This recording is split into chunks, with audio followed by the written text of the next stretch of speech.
السلام علیکم ورحمۃ اللہ وبرکاتہ۔ میرے پیارے دوستوں اور بزرگوں، نوجوان ساتھیوں، دیکھیے آج ہم آپ کو بتائیں گے کہ بھینس اور اونٹ اور بکری میں کتنے حصے ہونے چاہیے۔ دیکھیے لیکن اس سے پہلے گزارش ہے کہ اگر آپ نے ہمارے چینل کو سبسکرائب نہیں کیا ہے تو سبسکرائب کر لیں۔ دیکھیے اونٹ یا بھینس اگر ہے تو اس میں 7 حصے کرنا جائز ہے۔ 7 سے زائد کیے تو پیارے دوستوں کسی کی بھی قربانی جائز نہیں ہوگی۔ اور ایک مسئلہ اور سمجھ لے کہ یعنی کہ 7 حصے، 7 جتنے ساتوں ہیں، 7 آدمی، ان 7 کی نیت جو ہے گوشت کی نہیں ہونی چاہیے، بلکہ نیت یہ ہونی چاہیے کہ میں اس سال کی قربانی کر رہا ہوں اور یہ قربانی میں اللہ کی رضا کے لیے کر رہا ہوں، اللہ کی خوشنودی کے لیے کر رہا ہوں۔ اگر کسی نے بھی یہ نیت کی یعنی کہ گوشت کے لیے، اگر کسی ایک کی بھی گوشت کی نیت کی ہوگی تو پیارے دوستوں پھر یہ قربانی نہیں ہو سکتی۔ اسی لیے ہم اگر قربانی کریں تو اللہ اور رسول کی یعنی خوشی کے لیے قربانی کریں، نہ کہ گوشت کے لیے۔ اسی طرح پیارے دوستوں بکری ہے، اگر کسی نے بکری کو خریدا تو اب اس میں 2 حصے نہیں ہو سکتے، صرف ایک ہی حصہ ہو سکتا ہے۔ ایک حصہ عرض ہے زائد کیے، یعنی کہ ایک کے بجائے ایک بکری میں 2 جنے شریک ہو گئے، سوچے کہ دونوں ہم تم لے لیتے ہیں مل کے، دونوں کی قربانی ہو جائے گی تو پھر یہ قربانی جائز نہیں ہوگی۔ صرف بکری میں، بکرے اور دمبا دمبی میں ایک ہی حصہ ہو سکتا ہے۔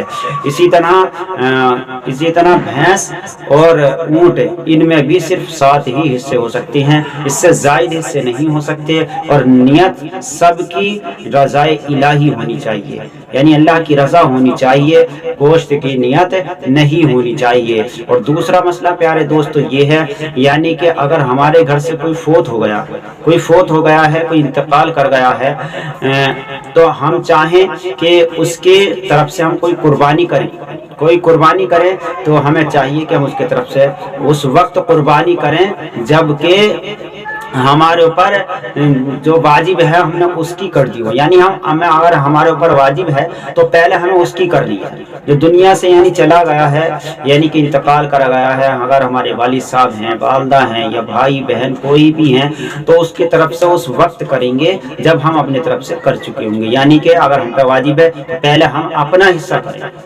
اپنا حصہ کریں، اور جب ہمارے یعنی اللہ نے ہمیں اتنا مال عطا کیا ہے کہ ہم اپنے بھی عطا کر دیں، اور ہم چاہیں کہ رسول پاک کے نام سے بھی ایک حصہ ہمیں کرنا چاہیے تو رسول پاک کے نام سے بھی کر سکتے ہیں، یا کوئی ہمارے گھر سے فوت ہو گیا ہے اس کے نام پر قربانی کرنے چاہیں تو اس کے نام پر بھی کر سکتے ہیں۔ لیکن پیارے دوستو یہ اس وقت کر سکتے ہیں جبکہ ہمارے اوپر جو واجب ہے ہم اسے کر چکے ہوں۔ اگر ہم کر چکے ہیں تو پیارے دوستو ہم پھر یعنی کسی کے لیے حصہ کر سکتے ہیں۔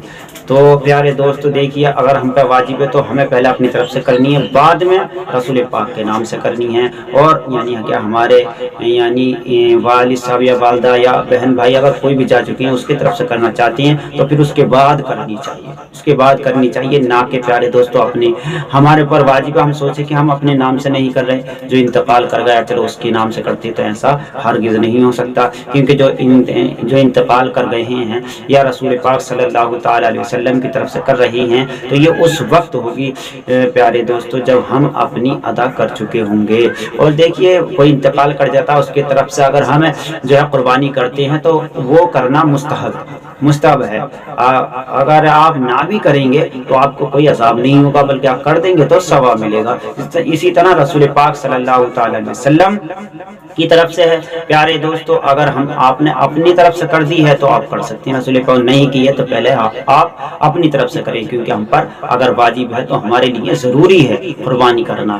اور پیارے دوستو بزرگوں، میرے پیارے آقا صلی اللہ تعالی وسلم نے جو ہے 2 جانور ذبح، 2 بکریاں ذبح کرتے تھے۔